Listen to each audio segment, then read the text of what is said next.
April 1 தான் அவரை நான் பார்த்தேன். ஆசை அதனை ஒருவன் அடக்கி அயரா போராட்டம் நடத்தி மீசை அதனை நீ முறுக்கி மிச்சமயிறு கோவி விட்டாய். சிரித்த முகத்தோடு என்னை விரித்த கோணியதில் விரைவாய் அமரச் சொன்னாய். எந்தமிழர் கூட்டம் காக்க என்றைக்கும் வீடறியா செந்தமிழ் வளர்க்கும் முன்னை செந்தனலா சுட்டுவிடும்னு 21 வயதில் அவரை பார்த்தபோது நான் எழுதிய கவிதை. அண்ணன் ராஜ்குமார் அவர்கள் சொல்லுகிறார், என் கூட வந்த தம்பி ஒரு உதவி இயக்குனர், அவனை நீங்கள் எதுவும் பண்ணிடக்கூடாது, அவன் செஞ்ச காரியத்துக்கு நான் உங்கள்கிட்ட மன்னிப்பு கேட்டுக்கிறேன் என்று கும்பிட்டு விழுந்தார். அவரை வீரப்பனாருடைய படை அடிச்சே கொள்ளுது. அதை வீடியோவாக எடுத்திருப்பாங்க. உங்களுக்கு தெரியுமா என்னன்னு தெரியாது. பருவதம்மாள் தாலிப்பிச்சை கேட்டாங்க. அப்போ தான் சொன்னார், பெரியவர் சொன்னார், உன் தாலிக்கு ஒரு நாளும் பங்கம் வராது. அவர் சொன்னார், நான் ரொம்ப நல்ல ஆரோக்கியமாக இருக்கிறேன், எனக்கு மருந்து மாத்திரையே தேவையில்லைன்னு சொல்கிற அளவுக்கு அவரை பக்குவப்படுத்தினாங்க. அந்த வீரப்பனாருடைய வாய்க்கில் கையை வச்சு பேக்குறான். யார்? நாப்ப மாரடைக்கு அதை கடிச்சிடுறாரு. இந்த சம்பவங்கள்லாம் நடந்தாலும் கூட ராஜ்குமாரை நம்ம எதுவும் பண்ணக்கூடாது.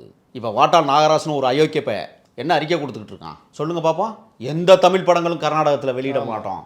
நான் சொல்கிறேன், வாட்டாள் நாகராசுக்கு அவனுக்கு நான் எச்சரிக்கையோடு சொல்கிறேன், அவனா ஒரு ஆளுமையரே கிடையாது. எனக்கு போராளிகள் எப்பொழுதும் ஒரு பெரிய ஆளுமை நடிகர், அவரை பார்க்க வேண்டும் என்று ஆசைப்பட்டதில்லை. அவரையும் வர சொல்லுங்கள், அண்ணன் ராஜ்குமாரோடு அவரும் இருக்கட்டும், இன்னும் வலுவான கோரிக்கைகளை நாம் வைக்க முடியும் என்று தான் முடிவெடுத்தோம். அவர்கள் சொன்ன அடிப்படை என்னன்னா 4 கோடி தான் உள்ள வந்துச்சு, மீது 6 கோடி திருப்பி நம்ம ரஜினிகாந்த் கேட்க முடியல. எனவே ராஜ்குமாரை காடுகளுக்குள் அழைத்து சென்று வைத்திருக்கிற போது கர்நாடகத்தின் பக்கமே நின்றார். தமிழர்கள் பக்கம் ரஜினிகாந்த் ஒருபோதும் நின்னதில்லை, இன்றைக்கு வர நின்னதில்லை. காவிரி நதி நீர் பிரச்சனை வருகிற போதெல்லாம் ரஜினிகாந்த் அமைதியாகி விடுவார்.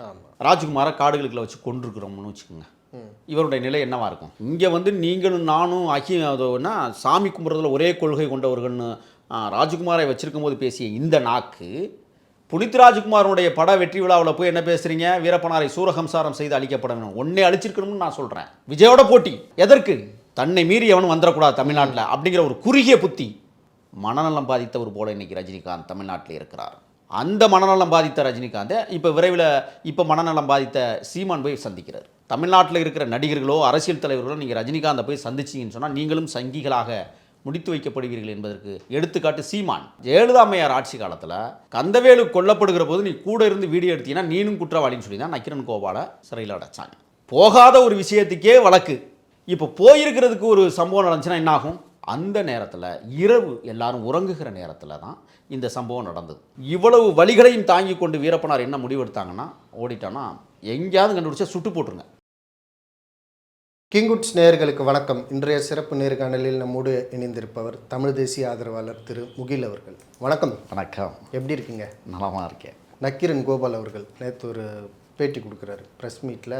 என்ன சொல்கிறாருன்னா, ரஜினி அவர்கள் வீரப்பன் அவர்களை சந்திக்க இருந்தார், அந்த விஷயம் கலைஞர் கேள்விப்பட்டு அது வேண்டான்னு தடுத்தாருன்னு சொல்கிறாரு. அதோட முழு விபரம் என்ன தொடர்? இதை முழுசாக விளக்குங்க. மரியாதைக்குரிய அண்ணன் நக்கீரன் கோபால் அவர்கள் 1973-74களில் அவர் 10ஆம் வகுப்பு மாணவராக படித்தபோது அவருடைய சக நண்பர்களுடைய அனைவரும் ஒன்றிணைந்து அந்த பள்ளிக்கு செல்லுகிற ஒரு விழாவில் கலந்து கொண்டபோது அவர் பத்திரிகையாளரை சந்திக்கிறார். அந்த சந்திப்பிலே மரியாதைக்குரிய தமிழ்நாட்டின் சூப்பர் ஸ்டார் ரஜினிகாந்த் அவர்களை பற்றி ஒரு செய்தியை சொல்லுகிறார். 37/2000 ஆண்டு ஒரு அமாவாசை இருட்டுக்குள் 11 பேர் கொண்ட தமிழ் தேசிய மீட்சிப்படை விடுதலைப்படை தோழர்கள் மரியாதைக்குரிய எல்லை காத்த போர் மரவர் வீரப்பனார் சேத்துக்குழியாரோடு இணைந்து ஒரு மாபெரும் திட்டத்தை உருவாக்குகிறார்கள். காடுகளுக்குள் 3 முறை வீரப்பனார் அவர்கள் கர்நாடகத்தினுடைய சூப்பர் ஸ்டார் ராஜ்குமார் அவர்களை அழைத்து செல்ல வேண்டும் என்பதிலே ஆர்வமாக இருந்தார். 1991 காவிரி நதிநீர் கலவரத்தில் பெங்களூர் உள்ளிட்ட கர்நாடக மாநிலம் முழுவதும் பாதிக்கப்பட்ட அப்பாவி தமிழர்களுக்கு பின்னணியில் இருந்தவர்தான் இந்த ராஜ்குமார் என்கிறவர் என்கிற கூற்றின் அடிப்படையில் அவருடைய ரசிகர் மன்றத்தினர் ஆடிய கோர தாண்டவத்தால் 800 கோடி ரூபாய் பெருமானமுள்ள மதிப்புள்ள சொத்துக்களும் சூறையாடப்பட்டது. அதற்காக 1997 தமிழ் தேசிய மீட்சிப்படை காடுகளுக்குள் சென்றபோது ஒரு மாபெரும் வரைவு திட்டத்தை உருவாக்கினார்கள். பாதிக்கப்பட்ட அப்பாவி தமிழர்களுக்கு நாம் பங்காற்ற வேண்டும், அது ஒரு பெரிய கடமை நமக்கு இருக்கிறது என்று வீரப்பனாரிடத்திலே பாடம் பயிற்றுவிக்கப்பட்டது. வீரப்பனார் அவர்கள் உள்வாங்கி கொண்டதற்கு பிறகுதான் அவர் யோசித்தார், தாளவாடி வனப்பகுதிக்குள் பலமுறை நாம் தங்கியிருக்கிறோமே, இப்படிப்பட்ட ஒரு மனிதர் இந்த பகுதியில்தான் தங்குகிறார் என்பது எமக்கு தெரியாமல் போனது, ஆகையால் அந்த திட்டத்தை நாம் கையில் எடுக்க வேண்டும் என்று கருதினார். அண்ணன் சுபா முத்துக்குமார் அவர்கள் தலைமையில் இயங்கிய தமிழ் தேசிய மீட்சிப் படை ஒரு பெரிய வரைவு திட்டத்தை உருவாக்கி புலனாய்வு வேலைகளை செய்ய தொடங்குகிறது. 97, 98, 99 இந்த 3 ஆண்டுகளுக்குள் 2 முறை ராஜ்குமார் அவர்களை அழைத்துச் செல்வதற்கான முயற்சிகள் மேற்கொள்ளப்பட்டது. 1998ஆம் ஆண்டு ஜனவரி மாதம் 6ஆம் தேதி ராஜ்குமார் அவர்கள் ஒரு புதிய வீடு கட்டுவதற்காக இடத்தை தேர்வு செய்கிற பொழுது அந்த வீடை பார்க்க வேண்டும், அந்த இடத்தை பார்க்க வேண்டும். புதிதாக வாங்கியிருக்கிற 21 ஏக்கர் நிலப்பரப்பில் சொந்த வீடை அவர் உருவாக்குகிறார். சுமார் 2 கோடி ரூபாய் செலவில் அன்றைய காலகட்டத்தில். ஏற்கனவே தன்னுடைய தந்தையார் வாழ்ந்த வீடு, தந்தையாரனுடைய தாயும் அங்கே தான் பிறந்தது, தாளவாடி என்கிற தொட்டக்காஜனூரில். இந்த தொட்டக்காஜனூருடைய பண்ணை வீட்டில் தங்குவதை வழக்கமாக வைத்திருந்தார். இப்பொழுது நமது குடும்பம் பெரிதாக இருக்கிறது, நம்முடைய தங்கைகள் 2, தம்பி ஒருத்தர் இருக்கிறார். ஆகையால் அனைவருக்கும் சேர்த்து ஒரு பெரிய வீடை நாம் கட்டிவிட வேண்டும் என்று முடிவெடுத்த மரியாதைக்குரிய ராஜ்குமார் அவர்கள் அதே இடத்திற்கு சாலை, அது அந்த தாளவாடியிலிருந்து கல்மண்டிபுரம் வழியாக குண்டல்பேட்டை போகிற சாலை, அந்த சாலையினுடைய இந்த பகுதியிலே 21 ஏக்கர் நிலப்பரப்பிலே மிகப்பெரிய தோட்டங்கள் உருவாக்கப்பட்டது. பண்ணை வீடுகளை உருவாக்கி அதற்கு பிறகு பின்னாலை தோட்டங்கள், அந்த தோட்டங்களில் கரும்புகள் பயிரிடப்பட்டிருக்கிறது. கரும்பு வெட்டுகிற தொழிலாளிகளாக பெண்ணாகரத்தை சார்ந்த தொழிலாளர்களும் திருவண்ணாமலை தொழிலாளர்களும் போய் அங்கே ஒரு 40க்கும் மேற்பட்டவர்கள் அந்த கரும்பு வெட்டுகிற தொழிலில் ஈடுபடுகிறார்கள். அந்த காலகட்டத்தில் தான் 1999ஆம் ஆண்டு நவம்பர் மாதம் 13ஆம் தேதி ராஜ்குமார் அவர்களை மீண்டும் இன்னொரு முறை காடுகளுக்குள் அழைத்துச் செல்ல வேண்டிய பெரிய கடமையும் பொறுப்பும் இருக்கிறது என்று கருதி முதலில் என் போன்றவர்களை வெளியிலே அனுப்பி உளவு பார்க்க வைத்தார்கள். தொட்டக்காஜனூர்லேருந்து கல்மண்டிபுரம் ஒரு 1.5 கிலோமீட்டர், அங்கிருந்து சோழகர்தட்டி ஒரு 3 கிலோமீட்டர் என்று வரிசையாக இருக்கக்கூடிய கிராமங்கள், மலை கிராமங்கள், மலைவாழ் மக்கள் வாழக்கூடிய பகுதி. தொட்டக்காசனூரை ஒட்டி காடு இருக்கிறது. காட்டிற்கு பக்கத்திலே ஒரு சுடுகாடு, இந்த சுடுகாட்டின் பக்கத்திலே ஒரு சிறிய குட்டை. அந்த சுடுகாட்டிற்கு பக்கத்தில் இருக்கிற ஒரு பாறையில் தான் இரவெல்லாம் நாங்கள் தங்குவது வழக்கம்.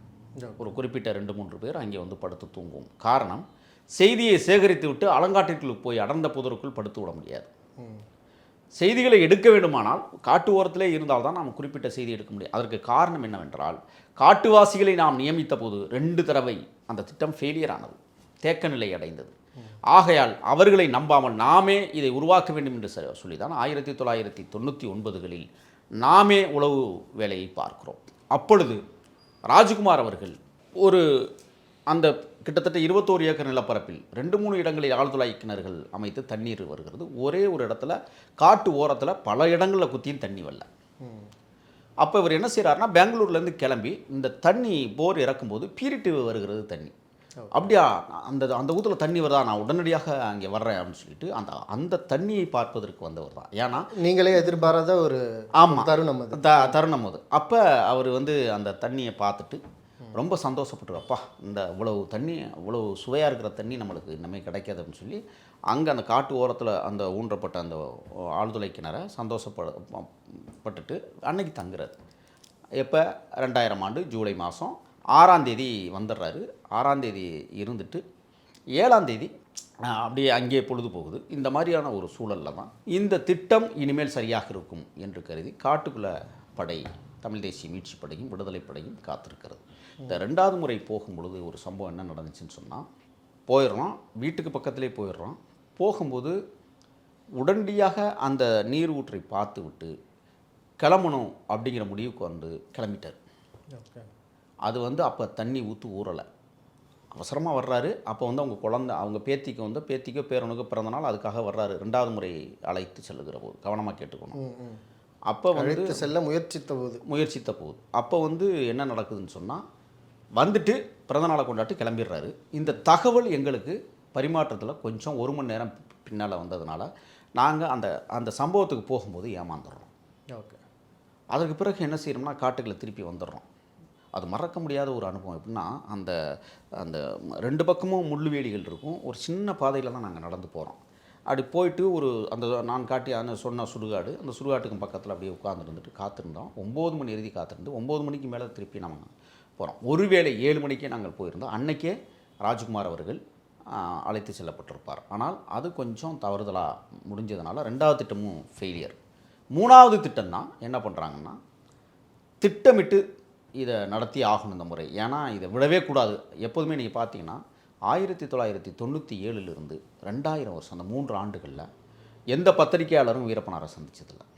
அந்த 3 ஆண்டுகளில் கந்தவேல்னு ஒருத்தரை கொலை பண்ணாங்க.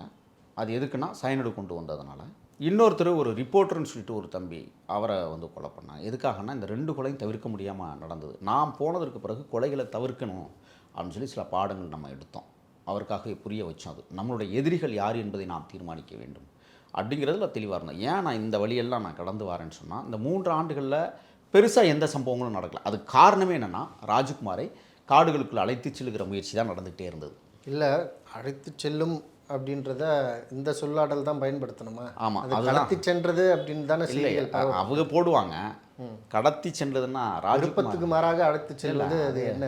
ராஜ்குமாரே வந்து கடைசி என்ன சொன்னார்? கண்கள் பேசிய பிள்ளைகளை விட கண்கள் பேசியது, கண்ணீர் தழும்பியது, இருவருக்குமே அழுதாங்க. ஒருவரை ஒருவர் கட்டி தெளிவி ஆற முத்தமிட்டார்கள். 2 பேருமே நினைவு பரிசுகளை பகிர்ந்து கொண்டார்கள். அவர் சொன்னார், நான் இத்தனை ஆண்டு கால வாழ்க்கையில் இப்படி ஒரு வாழ்க்கை என்பது புனிதமான வாழ்க்கை நான் வாழ்ந்துவிட்டு காட்டிவிட்டு புறப்படுகிறேன், போகிறதுக்கு மனசில்லைன்னு சொன்னார். அது எப்படி கடத்தலாக இருக்க முடியும்? இல்லை, அதுக்கப்புறம் அங்கே கொடுத்த விருந்தோம்பல் அதெல்லாமே அவர் என்ன சொல்லிட்டாருன்னா, பாராட்டுக்குரியது. நான் ஆரம்பத்தில் பயந்தேன். வீரப்பனார் என்கிற ஒரு பிம்பம் வந்து எனக்கு பயமுறுத்திக்கிட்டே இருந்தது. பலமுறை வந்து அங்கே இருக்கிற உளவுத்துறைகள் வந்து ஃபெயிலியர். என்ன ஏன் ஃபெயிலியர்னா, அதிகாரிகள் அடிக்கடி மாற்றம் நடந்தது. அங்கெல்லாம் பழைய அதிகாரிகள் வந்து ஒரு ஸ்கெட்ச் போட்டு வச்சுருப்பாங்க. அது ஏற்கனவே ராஜ்குமார்கிட்ட சொல்லி வச்சுருந்தாங்க, உங்களை வீரப்பனார் வந்து அடிக்கடி இங்கே காட்டுவாசிகள்கிட்ட விசாரிப்பதாக எங்களுக்கு தகவல் வந்திருக்கு, நீங்கள் அப்படி வருவதாக இருந்தால் கவனத்தோடு வாங்க, எங்கள்கிட்ட தகவல் கொடுத்துட்டு வாங்கன்னு தான் சொன்னாங்க. ஆனால் அதிகாரிகளுடைய மாற்றத்தால் எங்களுக்கு அது சாதகமானது. அப்போ நான் எதுக்காக இதை வந்து அழைத்து செல்லுகிறோம் என்று சொன்னோம்னா, நாங்கள் யார் என்பதை உலகத்திற்கு நிரூபிக்க வேண்டிய தேவை இருந்தது. இல்லை, அதை தெளிவுபடுத்தணும் தான் அந்த கேள்வியை. இல்லை, நீங்கள் கேட்டதில் இது கிடையாது. எல்லாரும் கடத்தல் என்பது தவறான செய்தி. அது நாங்கள் அன்பொழுக பேசி தான் அவரை அழைத்து சென்றோம். அவருக்கு முதல்ல வருகிற போது ஒரு தயக்கம் இருந்தது, ஒரு பயம் இருந்தது. அவங்க மனைவி கூட தாலிப்பிச்சை கேட்டாங்க வீரப்பனார்ட்ட. உங்களுக்கு தெரியுமா என்னன்னு தெரியாது. பருவதம்மாள் வந்து தாலிப்பிச்சை கேட்டாங்க. அப்போ தான் சொன்னார், பெரியவர் சொன்னார், உன் தாலிக்கு ஒரு நாளும் பங்கம் வராது. இந்த தாலிக்கு நான் சத்தியம் செய்துவிட்டு போகிறேன். உன் கணவனை எப்படி அழைத்து செல்கிறனோ அதே போல் உன் கணவனை உன் இடத்துல ஒப்படைப்பேன், என் மேலே நம்பிக்கைன்னு சொல்லிதாங்க. அது எப்படி கடத்தலாக இருக்க முடியும்? சரி, உள்ளே அழைச்சிட்டு போனாங்க. 108 நாட்கள். 108 நாட்களில் என்ன நடந்துச்சுங்கிறதா நீங்கள் கேட்ட கேள்வி. இதில் ரஜினிகாந்த் அவர்கள் ஏன் போகணுன்னு விருப்பப்பட்டார்? இது அந்த இடத்துக்கு தான் வரேன். முதல்ல ஒரு 7வது நாள் அவரை அழைத்து காடுகளுக்குள் வைத்திருக்கிற போது 7வது நாள் 2 மாநில அரசுகளும் கதறுகிறது. ஆமாம், அதாவது நாள் வந்து அந்த இரவு அழைத்து சென்றதற்கு மறுநாள் காலையில் 9 மணிக்கெல்லாம் வந்து 2 மாநிலத்திற்கான பிரச்சனைகள் தொடங்க, தீ வைப்புகள், கலவரங்கள் அப்படி போயிட்டு இருக்கும்போதே இரவே பருவதம்மாள் வந்து எஸ்.எம். கிருஷ்ணா அவர்களிடத்தில் தொடர்பு கொண்டு பேசிவிட்டார்கள். உடனடியாக அவர் அன்றைக்கு முதலமைச்சராக இருந்த மரியாதைக்குரிய கலைஞரிடத்திலே வந்து பேசுகிறார். 2 மாநிலத்தினுடைய ஒற்றுமை இந்த இடத்துல பிரதிபலிக்க வேண்டும் என்று 2 முதலமைச்சர்கள் சந்திக்கிற அந்த காலகட்டம். அப்பொழுது வீரப்பனார் அவர்கள் கொடுத்தனுப்பிய அந்த ஒளிப்பேழைகளை கலைஞர் கருணாநிதி அவர்களும் கேட்டார்கள், எஸ்.எம். கிருஷ்ணா அவர்களும் கேட்டார்கள். இது ஒரு புறம் இருந்தாலும் 10வது நாளில் அண்ணன் நக்கீரன் கோபால் அவர்கள் வீரப்பனாரை சந்திப்பதற்கு அரசு தூதுவராக உள்ளே வருகிறார். உள்ளே வருகிற போது பேச்சுவார்த்தை நடைபெறுகிறது. அவரை விடுதலை செய்ய வேண்டும் என்று கோரிக்கை வைக்கிறார். அப்பொழுது வீரப்பனார் வைத்த 12 நிபந்தனைகள். அதுக்கு எடுத்துக்காட்டு, தேயிலை தோட்ட தொழிலாளர்களுக்கு பென்ஷன் கொடுக்கணும், கர்நாடகாவில் தமிழை ஆட்சி மொழியாக்கணும், பெங்களூரில் இருக்கிற திருவள்ளுவர் சிலையை திறக்கணும் போன்ற தமிழ் தேசிய கொள்கைகளுக்கு உகந்த கோட்பாடுகள் எதுவோ அதை செய்ய வேண்டும் என்று வீரப்பனார் 12 கோரிக்கைகள் அடங்கிய ஒரு, அதே மாதிரி காவிரி நதிநீர் பிரச்சனை நிரந்தர தீர்வளிக்கப்பட வேண்டும் என்றெல்லாம் அதில் ஒரு கோரிக்கை வைத்து அனுப்பப்பட்டது அந்த ஒளிப்பேழைகள். அதுக்கு பிறகு 2 மாநில அமைச்சர்களும் முதலமைச்சர்களும் கலந்து பேசினாங்க, ஒரு சில கொள்கைகளை நிறைவேற்றினாங்க. அந்த நிறைவேற்றல் இன்றைக்கி திருவள்ளுவர் சிலை பெங்களூரில் வந்து அற்புதமாக காட்சி அளிக்கிறது என்றால் அதற்கு வீரப்பனாரனுடைய போராட்ட வலிமை தான் காரணம் என்று நான் பகிரங்கமாக சொல்லுவேன். இப்போ இதில் வந்து என்னென்னா, சரியாக 32வது நாள் அவரை அழைத்து காடுகளுக்குள் வைத்திருக்கிற 32வது நாள் 2ஆம் கட்ட பேச்சுவார்த்தைக்காக மரியாதைக்குரிய நக்கீரன் கோபால் வருகிற போது ரஜினிகாந்த் அவர்கள் சொல்லுகிறார். அதற்கு முன்னாடி ஒரு அறிக்கை கொடுக்குறார். என்ன அறிக்கை? ரஜினிகாந்த் சொல்கிறாரு, நீங்களும் வந்து ஆன்மீகத்தில் மிகச்சிறந்து விளங்குவீர்கள் என்று எனக்கு செய்திகள் கிடைத்திருக்கிறது, நானும் ஆன்மீகத்தில் இருக்கிறேன், ஆகையால் நம்ம இருவருடைய கொள்கையிலும் ஒத்துப்போகிறது, எல்லாம் வல்ல ஆண்டவன் நம்மளை காப்பாற்றுவார், ஆகையால் மரியாதைக்குரிய என்னுடைய மூத்தவர், என்னுடைய அண்ணன், ராஜ்குமார் அவர்களை நீங்கள் உடனடியாக விடுதலை செய்ய வேண்டும், உங்களை பார்ப்பதிலே நான் ஆர்வப்படுகிறேன் என்று அண்ணன் ரஜினிகாந்த் அவர்கள் ஒரு ஒலிப்பேழையை பேசி அறிக்கையும் கொடுத்து அது செய்தி ஊடகங்களில் பரப்பப்பட்டு காடுகளுக்குள் இருந்த தோழர்கள் அதையெல்லாம் கேட்டு ரஜினிகாந்த் வரட்டும், ஒன்றும் பிரச்சனை இல்லை.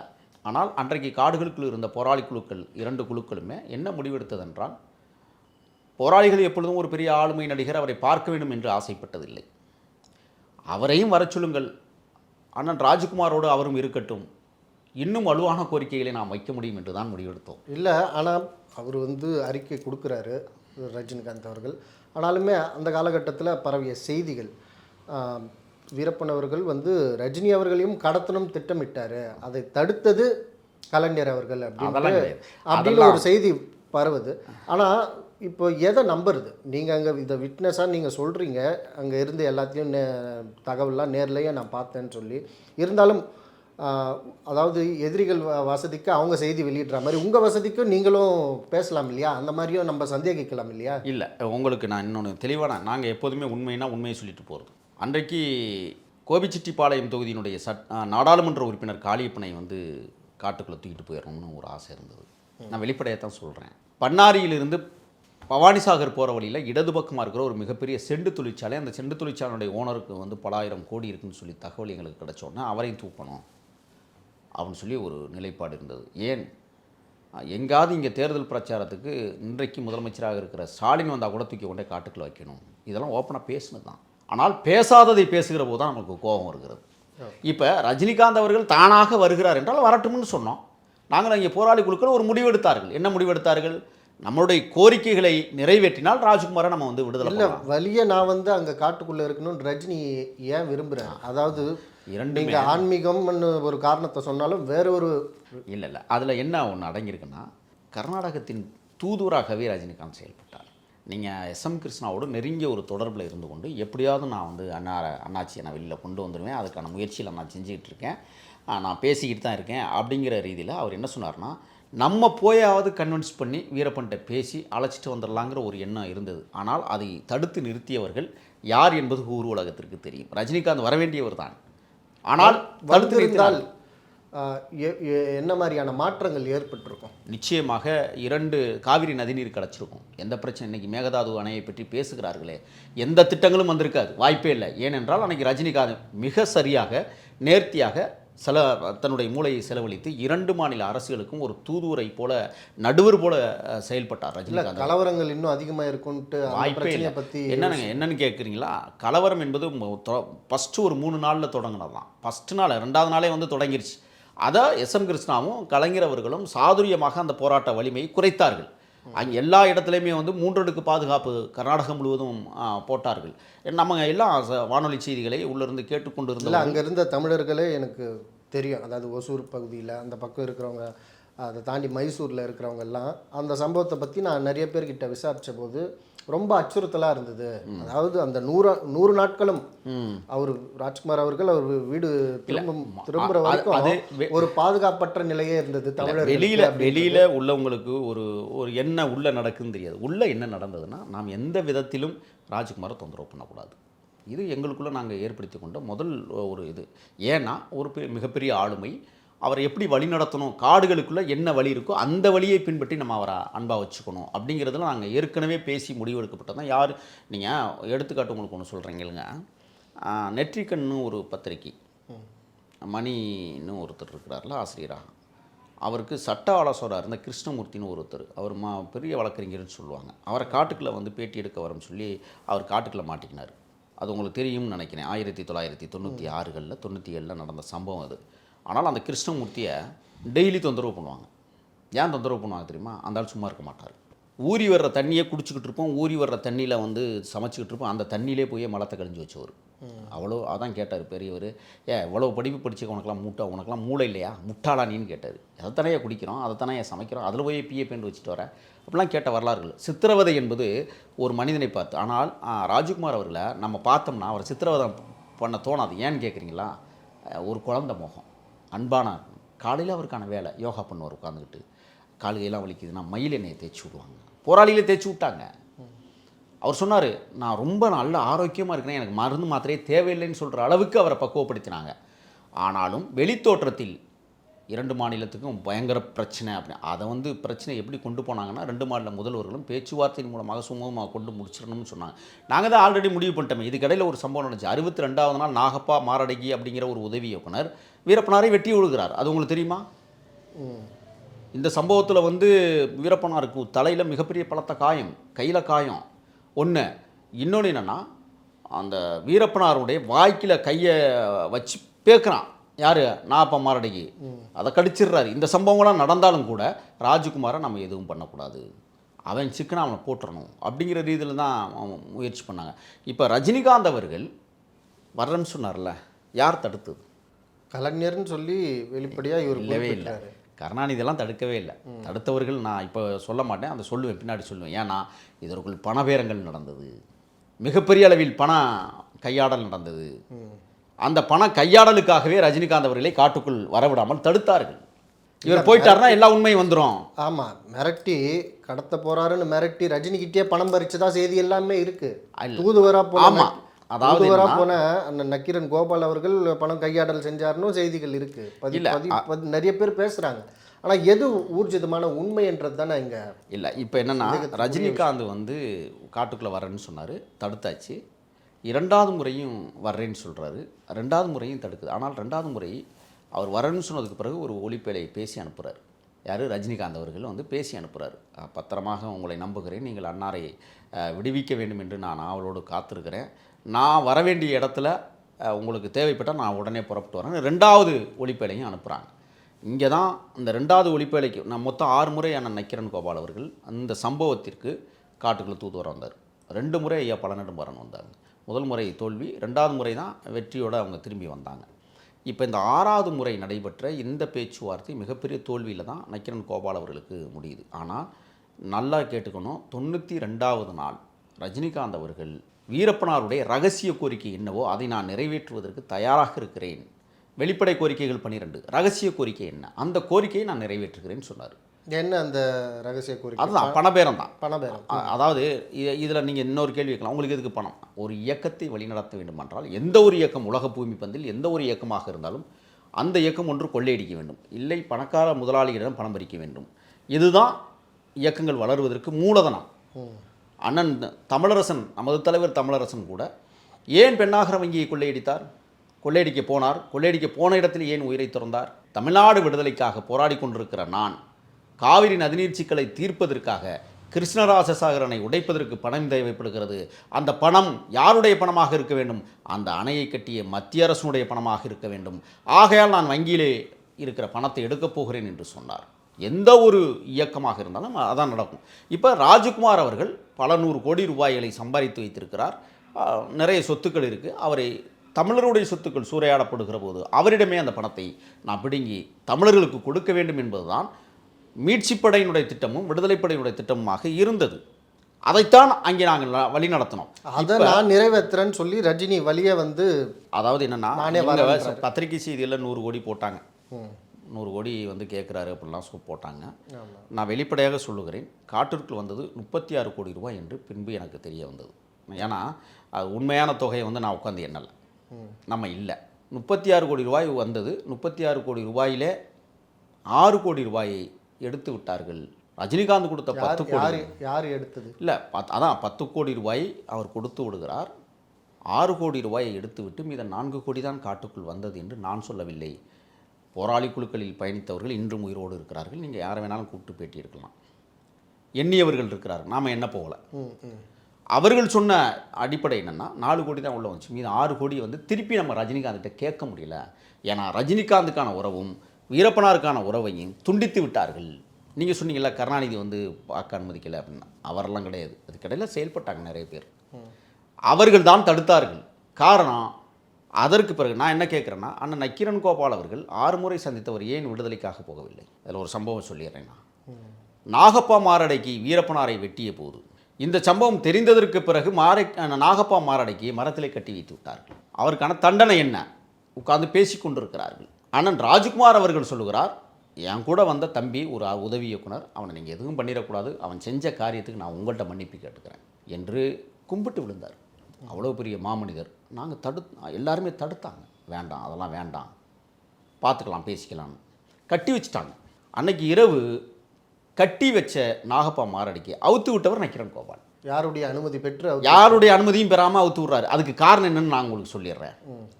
நான் ஏற்கனவே சொன்னேன், கந்தவேலு இருந்த ஒருத்தர் வந்தார். அவர் வந்து சேரடு குப்பியில் கொண்டு வந்தார் காட்டுக்குள்ளே எல்லாரையும் கொல்றதுக்கு. அது போலீஸினுடைய உளவாளியாக வந்தார். அவரை வந்து வீரப்பனாருடைய படை வந்து அடிச்சே கொள்ளுது. அதை வீடியோவாக எடுத்திருப்பாங்க. யார் எடுத்தது? போராளிகளே எடுத்தது. இந்த போராளிகளே எடுத்த வீடியோவை வெளியில் வந்து நக்கீரனுக்கு கொடுக்குறாங்க. அண்ணன் மணிகண்டன் இன்னும் உயிரோடு தான் இருக்கிறாரு. அவர் தான் கொண்டு வந்து கொடுக்குறாரு. அந்த வீடியோவை நக்கீரன் இதழில் முதல் பக்கத்தில் செய்தியாக வெளியில் வருது. என்ன செய்தியாக வெளியில் வருது? இந்த மாதிரி வந்து கந்தவேலு அடித்து கொண்டுட்டாங்க அப்படிங்கிற ஒரு செய்தி வருது. அப்போ ஜெயலலிதா அம்மையார் ஆட்சி காலத்தில் கந்தவேலு கொல்லப்படுகிற போது நீ கூட இருந்து வீடியோ எடுத்தீங்கன்னா நீனும் குற்றவாளின்னு சொல்லி தான் நக்கீரன் கோபாலை அதற்கு பிறகு இருக்கிற அதில் பணியாற்றக்கூடியவர்கள் சில பேரை கைது பண்ணி சிறையில் அடைச்சாங்க. இது போன்ற ஒரு காரியம் நாகப்பா மாரடைக்கு மூலமாக நமக்கு வந்துவிடக்கூடாது என்று நினைத்த நக்கீரன் கோபால் போகாத ஒரு விஷயத்துக்கே வழக்கு. இப்போ போயிருக்கிறதுக்கு ஒரு சம்பவம் நடந்துச்சுன்னா என்னாகும்? அதன் அடிப்படையில் அண்ணன் நக்கீரன் கோபால் அவர் மனிதநேயத்தோட அந்த இடத்துல என்ன செஞ்சார்னா அவர் அவுத்து விரட்டி விட்டுறாரு. அவர் ஓடி போயிடுறாரு. இல்லை, இது நீங்கள் சொல்கிறது எப்படி சாத்தியப்படும்? சுற்றி ஆட்கள் இருப்பாங்க இல்லையா? 2 பிரிவாக இருந்தாங்க. ஓகே. ஒன்று, ராஜகுமாரை படுக்க வைக்கிற இடத்துல ஒரு பிரிவு இருந்தாங்க, ஒரு 4-5 பேர் பாதுகாப்புக்கு இருந்தாங்க. இன்னொரு இடத்துல வீரப்பனார், சேத்துக்குழியார் அவங்கெல்லாம் மற்ற இடத்துல தங்கியிருக்காங்க. எப்போவுமே இந்த மாதிரி ஒரு முக்கியமான காரியங்கள் நடக்கும்போது எல்லாம் ஒரு இடத்துல வந்து உட்கார்ற பழக்கம் இல்லை. 2 பிரிவாக பிரிஞ்சு தான் பாதுகாப்பாங்க. அந்த நேரத்தில் இரவு எல்லாரும் உறங்குகிற நேரத்தில் தான் இந்த சம்பவம் நடந்தது. இந்த நாகப்பா மாரடைக்கு அவுத்து விட்டதற்காகத்தான் 6வது முறைக்கு அப்புறம் அதில் 2 பிரச்சனை இருக்குது. ஒன்று பணப்பிரச்சனை, ஒன்று இருக்குது நாகப்பா மாரடைக்கு அவுத்து விட்ட பிரச்சனை இருக்குது. அப்படின்னு தெரிஞ்சதுக்கு பிறகு தான் நக்கீரன் குழுமம் 6க்கு மேலே தாண்ட முடியலை, காட்டுக்குள்ளே போக முடியல. எத்தனையோ முறை இவர்கள் தூது அனுப்புகிறார்கள். ஏன் வர முடியலைன்னா இந்த 2 காரியம் நடந்தது. ஒன்று பணம் கையாடல், இன்னொன்று நாகப்பா மாரடைக்கு அவுத்து விடுதல் நிகழ்ச்சி. இப்போ இந்த விஷயத்துக்கு அப்புறம் தான் தமிழ் தேசிய மீட்சி படையும் விடுதலை படையும் ஒரு தீர்க்கமான முடிவுக்கு வர்றாங்க. இது போன்ற பத்திரிகையாளர்களையோ அல்லது மற்றவர்களையோ நாம் நம்பி பிரயோஜனம், நமக்கான தலைவர், அரசியல் தலைவராக தமிழ்நாட்டிற்குள் ஒருவர் இருக்கிறார், அவரை அழைப்பது தான் சரியான வழியாக இருக்கும் என்று சொல்லி தான் அண்ணன் குளத்தூர் மணி அண்ணன் மூலமாக இன்றைக்கும் வந்து நம்மளோட தான் இருக்கிறாரு இனியன் என்கிற தோழர். கோவிந்தராஜன் உண்மையான பேர். அவருக்கு இன்னொரு பேர் இயக்கத்தில் குமார்னு அவர் ஒரு பேரில் இயங்கிக்கிட்டு இருந்தார். அந்த குமார் தான் பிறகு அந்த ராஜகுமாரை அழைத்து காட்டுக்குள் வைத்திருந்த போது 5வது நாளே வெளியில் வந்து தகவலை வந்து நக்கீரன் குழுமத்திற்கு சொன்னதும் அந்த குமார் என்கிற இனியன் என்கிற கோவிந்தராஜ் தான். அப்போ இப்போ இங்கே என்ன நடக்குதுன்னு சொன்னால் இந்த சம்பவங்கள் 108 நாள் சம்பவங்களில் இறுதி நாட்களில் நக்கீரன் குழுமத்தை வரவழைக்காமல் போனதற்கு காரணம் அங்கே இருக்கிற போராளி குழுக்களும் ஒரு காரணமாக இருந்தாங்க. என்ன சொன்னாங்கன்னா, இவங்க வரக்கூடாது, இவங்க வந்தால் வேறு மாதிரி ஆயிரும் அப்படின்னு முடிவெடுத்தாங்க. என்ன காரணம்? இந்த 2 சம்பவம் நடந்ததுனால. ஏன்னா நாகப்பா மாரடைக்கு செய்தது கொடுமையான. அப்போ இவ்வளவு வழிகளையும் தாங்கி கொண்டு வீரப்பனார் என்ன முடிவெடுத்தாங்கன்னா, ஓடிட்டான்னா எங்கேயாவது கண்டுபிடிச்சா சுட்டு போட்டுருங்க, இங்கே இருக்கும்போது அவனுக்கு பாதுகாப்பு நம்ம கொடுத்துருந்தோம், நம்ம ஏன் என்னை வெட்டிட்டான் பரவாயில்ல. இன்னொன்று வீரப்பனார் வேற அப்படி இதை பேக்கும் பொழுது நாகப்பா மாரனுடைய விரல வீரப்பனார் வந்து கடிச்சிடுறாரு. கடிச்சு ரத்தம் ஊற்றுது. அதெல்லாம் நடந்திருக்கு காடுகளில். ஒரு பெரிய தில்லுமுள்ளு நடந்தது. ஏன் நான் இதை பதிவு பண்ணுறேன்னு சொன்னால், ரஜினிகாந்த் அவர்கள் 2 முறை வீரப்பனாரை சந்திப்பதற்கு ரொம்ப மிகப்பெரிய ஆவலாக இருந்தார். ஆனால் தடுத்தது பத்திரிகையாளர்களும் அரசியல்வாதிகளும். ஆனால் பொய் சொன்னார்கள். காடுகளுக்குள்ள வந்து என்ன பொய் சொன்னாங்கன்னா, ரஜினிங்கிற ஒருத்தர் உங்களை வந்து சந்திக்கவே இல்லை, ஆனால் சந்திக்கணும்னு நினைக்கிறாரு, அழைச்சிட்டு வரவான்னு கூட கேட்கல. இப்போது நீங்கள் சொல்கிறதுலேருந்து ஒரு விஷயம், இப்போ காட்டுக்குள்ளே சந்திப்பின் போது நடந்த உரையாடல்கள் வெளியில் வரும்போது அது பாதியாக தான் வந்திருக்கு, இல்லைன்னா அது திரித்து செய்திகள் போடப்பட்டிருக்குன்னு எடுத்துக்கலாமா? கண்டிப்பாக 100% எடுத்துக்கலாம். சொல்லப்படாத செய்திகள் நிறைய. நான் என்ன கேட்குறேன்னா, ஏன் நாகப்பா மாரடைக்கு நக்கீரன் அவர்கள் அவுத்து விட்ட வரலாறு இதுவரை வெளியில் வந்திருக்கா? இல்லை. ஏன் சொல்லலை? உண்மை வரலாறை எழுதினவங்களும் சொல்லலை, பார்த்தவங்களும் சொல்லலை. ஏன் பயப்படுகிறார்கள் என்று எனக்கு தெரியல. 1. 2வது, அதற்கு பிறகு இந்த பணம் கையாடல் அப்படிங்கிற ஒரு விஷயத்துக்குள்ள யாருமே இதுவரை நுழையலை. ஏன், என்ன காரணம் சொன்னால், இன்றைக்கும் ராஜகுமார் உன்னுடைய வழக்கு உயர்நீதிமன்றத்தில் நடந்துக்கிட்டு இருக்குது. தெரியுமா தெரியாதான்னு உங்களுக்கு தெரியல. இன்றைக்கும் நடந்துக்கிட்டு இருக்குது. மாதம் ஒரு தடவை அதுக்கு வாய்தா வந்துக்கிட்டு இருக்குது, போயிட்டுருக்காங்க எல்லாருமே. அப்போ இது பாதிப்பு வந்துடக்கூடாதுங்கிறதுல ரொம்ப கவனமாக இருக்காங்க. இதுதான் இங்கே நடந்து. இப்போ நானே வந்து சில விஷயங்களை வந்து பேசுகிறேன் என்ன, அது எனக்குள்ளே இருக்கிற தைரியத்தால் நான் பேசிக்கிட்டு இருக்கிறேன். வந்தால் பார்த்துக்கோங்கிற தைரியத்தில் நான் பேசிக்கிறேன். இன்னும் இதில் வந்து அடுத்து ராஜ்குமார் அவர்களுடைய மகன் புனித் ராஜ்குமார் ஒரு படத்தில் நடித்து வெள்ளி விழா காணுகிற போது இதே ரஜினிகாந்த் என்ன சொல்கிறாரு, வீரப்படை சூரகம்சாரம் செய்து அழிக்கப்பட வேண்டும்னாரு.